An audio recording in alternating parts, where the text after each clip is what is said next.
This is a good one. How are we going to deal with a cyclist? Well, some people often stare at the cyclist. It's not the cyclist that tells us what to do and when to go.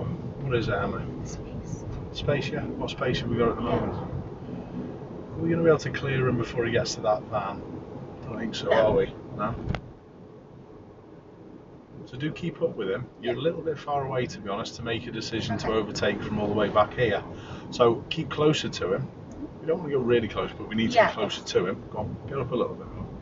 Do you still feel as though you could stop if he just fell off? Yeah. So we're fine here, aren't we? Yeah. Good. Now assess that space and think on when you're going to have enough time to be able to get past. Your position in the road is good to be out to the right hand side. Yeah? Yeah. Well done.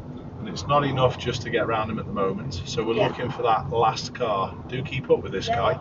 So what are we going to start doing now? So checking your mirror, keep the gas going, but if you put a right signal on now, good, out we go.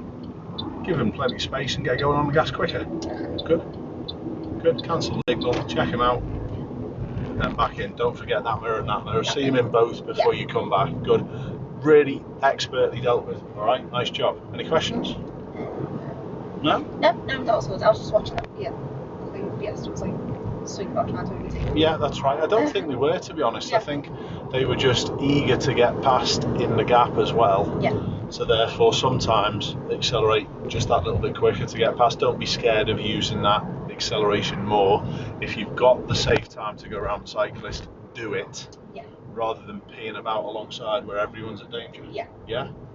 It's good. Do it. Good job. Well done.